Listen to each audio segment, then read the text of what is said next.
Ang display ninyo ng arrogance, hindi yan magkakatulong. Lalo niyan mga kababayan maiipit si Digong. Dahil pinapakita lang na hindi lang si Digong mga kababayan ang masama ang ugali, pati ang buong pamilya niya. Di ba? Kasi daw bias mag-report yung ABS-CBN at saka yung GMA. Ang gusto nilang report, yung tulad ng pagre-report ng SMNI at saka yung mga DDS vloggers na punong-puno ng propaganda at karga. Madaling sabi, fake news. Ito naman po yung bago naming product na binibenta online. Eye Glow Serum, whitening po siya. Tingnan ninyo yung epekto sa aking anak na architect before and now. Yung mga inquiries po ninyo, dumiretso na lang kayo sa kanyang Facebook account, Riz Maravillas. Joke time muna po tayo. Padala ni Olivia Caudal. Yung mag-asawa daw na si Pedro sa si Inday, hindi magkasundo, kaya gustong magiwalay na lang. Sabi ni Pedro kay Inday, lalayas na ako rito, pero isasama ko itong mga anak ko. May 4 na anak. Sabi ni Inday, 2 lang anya yung pwede mong isama dyan. Bakit anya? Sabi ni Inday, yung 2 dyan, kay kumpari mo.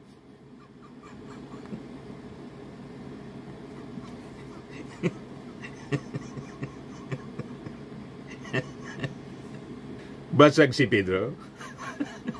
Akala niya, pwede niyang isama yung lahat ng anak.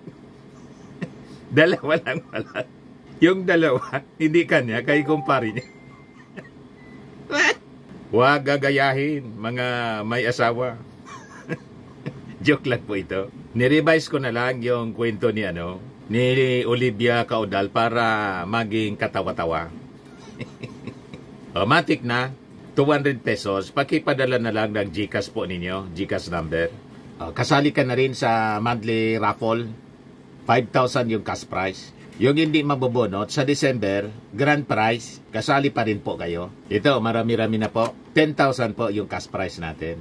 Dito na po tayo sa ating ay by the way, pakilala muna po pala ako kasi may nagreklamo, mga bago nating mga taga-subaybay. Ano po ang pangalan ninyo? Dante Maravillas po. Isa akong dating mainstream journalist. Broadcaster po ako rito sa amin sa Bicol. Ngayon, vlogger po tayo na sumusuporta sa ating gobyerno.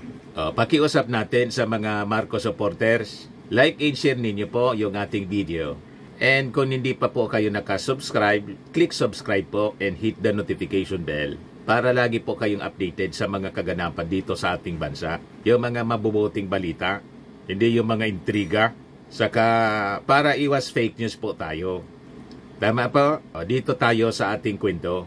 Ngayon, yung pamilya Duterte mga kababayan, nando na pala sa para ma-update kayo. Nando na sa Dahig, si Hanilet tapos si Kitty Duterte para po sa selebrasyon ng 80th birthday ni Digong. Bukas pala yung birthday ni Digong. Ngayon, ini-interview po ng mainstream media ng ABS-CBN at saka GMA. Inisnab ni Hanilet tapos ni Kitty yung 2 istasyon. Kasi daw, sabi ng mga supporters, bias daw yung GMA tapos ABS-CBN. Tuwang-tuwa yung mga supporters po. Ang akala nila, yung pag-isnab nila sa GMA saka ABS-CBN reporters, magkakatulong sa paglabas ng kanilang iniidolong leader na si Digong. Baka nga lalong makasama.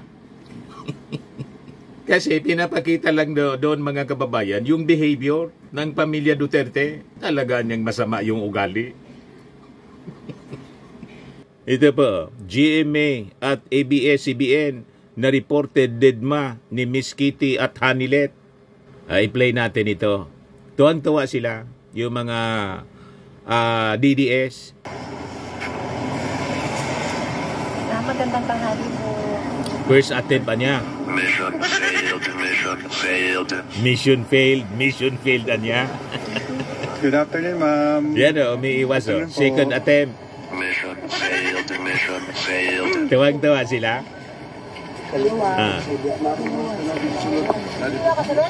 Inisnap. Tapos pinansin yung mga supporters niya. Ang display ninyo ng arrogance, hindi yan magkakatulong. Lalo niyan mga kababayan maiipit si Digong. Dahil pinapakita lang na hindi lang si Digong mga kababayan ang masama ang ugali, pati ang buong pamilya niya. Di ba? Kasi daw bias mag-report yung ABS-CBN at saka yung GMA, ang gusto nilang report, yung tulad ng pagre-report ng SMNI at saka yung mga DDS vloggers na punong-puno ng propaganda at karga. Madaling sabi, fake news. Ayaw nila ng objective reporting, makatotohanan na pagbabalita. Ang gusto nila, yung pabor lang sa kanila. Pag hindi pabor po, galit na galit.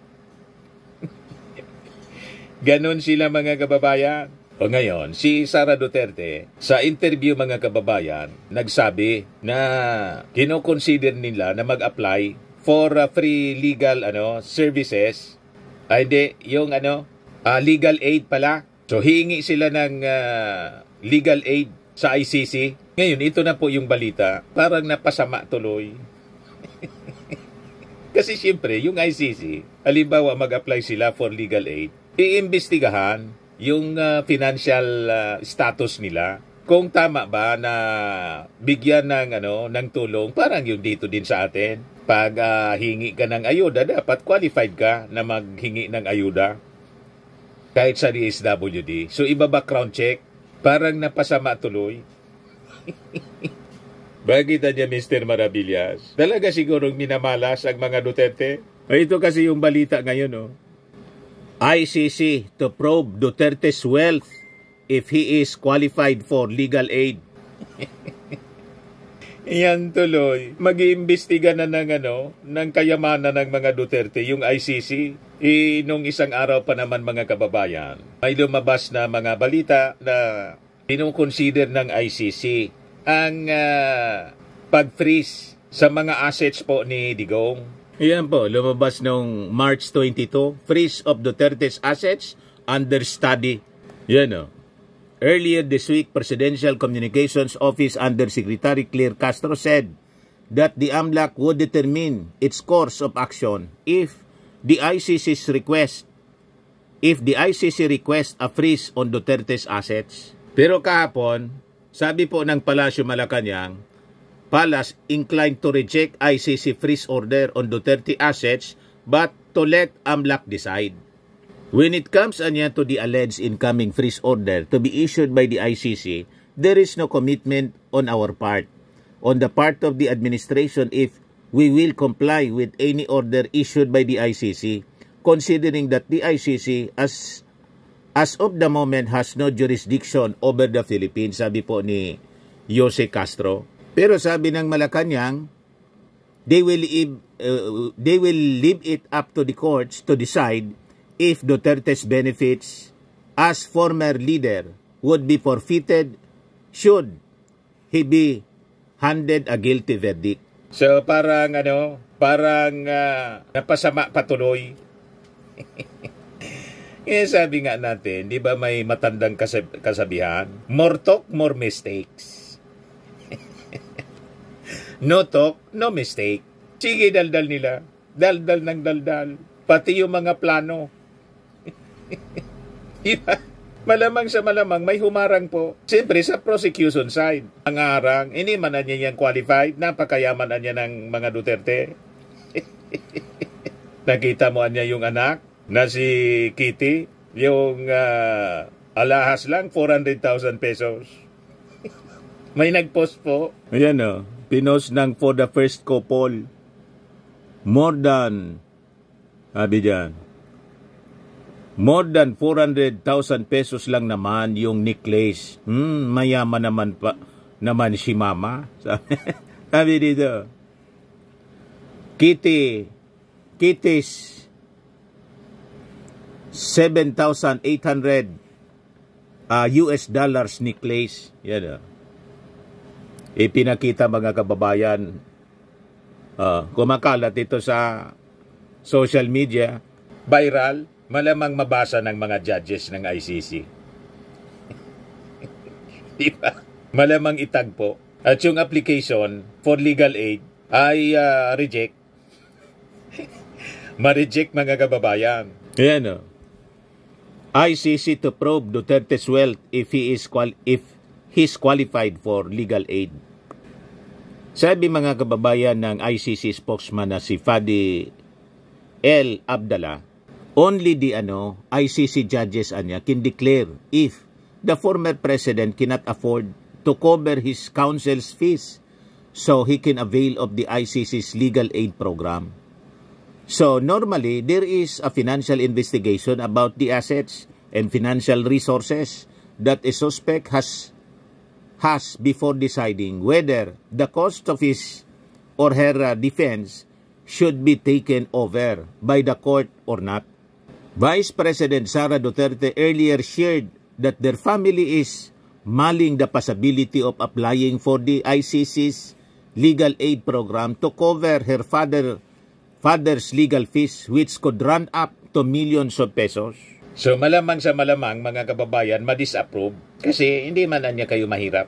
Napakayaman ninyo. Unang-una niya, yung Vice Presidente, yung 125 million anyang confidential funds. Ginastos nga lang niya sa loob ng 11 days.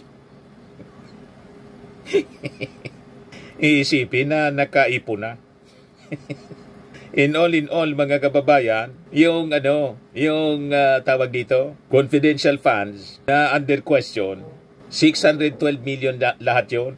Na yung mga beneficiaries, mga chicheria, may dodonggang at ngayon may asimgang. You see, lahat wala mga kababayan na birth certificate, marriage certificate at death certificate. Madaling sabi, fictitious. At malamang yung mga milyones nasa mabuting kamay na po. Di ba? Ito yung subject mga kababayan ng articles of impeachment laban kay Sara. And other than that, yung bilyon-bilyon based sa report ng COA na confidential funds ni Sara Duterte nung siya mayor pa. Ayan COA reports Davao City had over 2.6 billion confidential funds during Sara Duterte's mayoral term. You see? Lahat ito imbestigahan mga kababayan sa Kongreso, sa impeachment trial. And this could affect mga kababayan. Siyempre, mababasa yung mga anomalies ng mga judges. Ang bilis po kumalat ng mga balita buong mundo. Kaya nga po, sabi ng spokesman ng ICC, iimbestigan muna anya namin. Ilalo, nabasa na naman po ng mga taga-ICC siguro, yung pag-travel ni Pulong. Lilibutin po 17 countries all throughout the world. Nagbakasyon ng 2 months po. Hindi na nga po mangangampanya. You see? So kaya niyang maglibot ng ganun mga kababayan. Anong rason na pagbigyan yung kanyang pamilya na tulungan sa legal aid po o sa legal requirements nila, mag-avail ng legal aid. Di ba po? O ngayon, sabi ng mga observers, ito mga kwentuhan lang mga kababayan sa social media. Ang duda po, may aayusin si Pulong doon sa mga bansa na kanyang pupuntahan. Ano niya, Mr. Maravillas ang aayusin? Alam niyo na po, may mga dapat sigurong i-secure.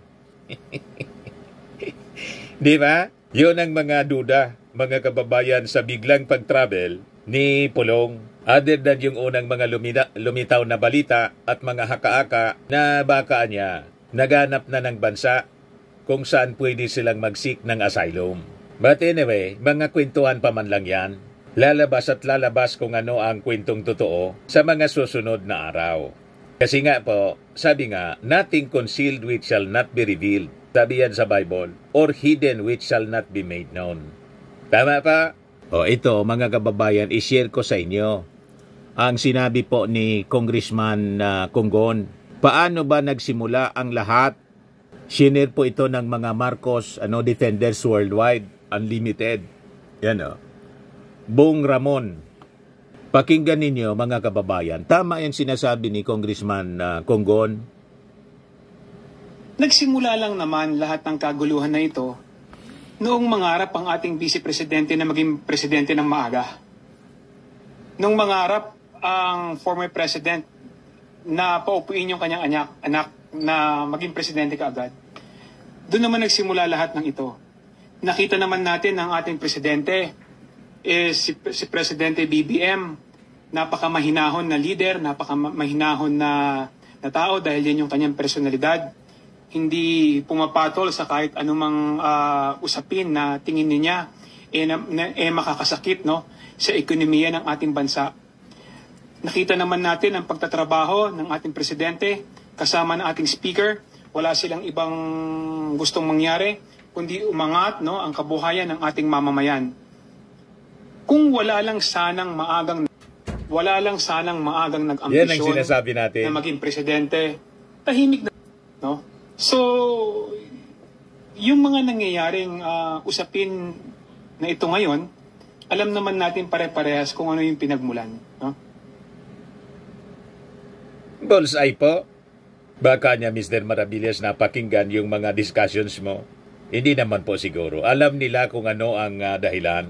Congressman yan, mga kababayan. So, alam nila ang inside story. Yun man talaga po ang nangyari. Public knowledge po. Nagsimula sa ambisyon. Yung pagka-demote po ni GMA, kasi nag-ambisyon na ikodita si Martin Romualdez para mawala yung proteksyon sa ating Pangulong Bongbong Marcos. Tapos, nang malaman ni Sara, biglang nag-resign si Sara as leader ng Lakas.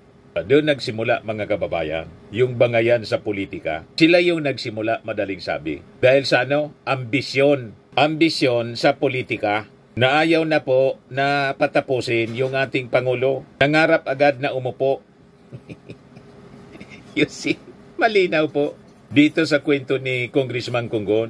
Yan Sara Duterte, ambisyosa na maging Pangulo ng Pilipinas. Wala man sanang problema kung ang ambisyon niya sa 2028. Ang problema, inappoint na niya yung sarili niya as designated survivor. Gustong umupo agad. Hindi makapaghintay. You see? Na-impeach tuloy, mga kababayan, at malamang makonvict ng Senado. So, lahat ng kanyang pangarap sa politika, lahat mga kababayan, mawawala. Perpetual disqualification pag na-convict siya po. Ubos sila. Pati yung tatay niya, hindi na yun makakaupo as mayor. Halimbawang manalo. Si Pulong, hindi na mangangampanya, malamang si Migs na yung manalo. Migs Nograles. You see? So, yung masama kasi yung naghanap ng sangkagitna, sabi sa sa kasabihan, isang salop ang nawala. Tama po, mga kababayan. At itong ating programa, mga kababayan, atid sa inyo nitong ating mga sponsors. Firmax, Firming and Lifting Cream. Pinapay po sa mga pulses in affected area. Mahinang po ito sa mga pains at paninigas ng mga kaso-kasuan. Ito sa mukha naman yung application, anti-aging, Automax po siya. Ito ay Glow 60, mga kababayan. Whitening po siya. Made in South Korea. Ito naman po, Ningxia Red Mix Fruit Drink. Gawa po siya sa goji berry. May anti-cancer properties po siya. At sa mga nagana po ng malinis and spacious fitness gym, pumunta lang po kayo sa aming Colossal Fitness Gym. May Grab ka rental din po kami. At bills payment po sa aming office. At saka sa mga mahilig po sa mga imported bags, manood po kayo sa live selling ni Madam Aileen Rosales sa kanyang Aileen Closet po. Pati mga shoes, ito yung kanya po. Ito yung kanyang page. Kita ninyo, napakagandang mga online selling po siya. Si Madam Aileen Rosales. At cellphone number niya po, 773-798-7816.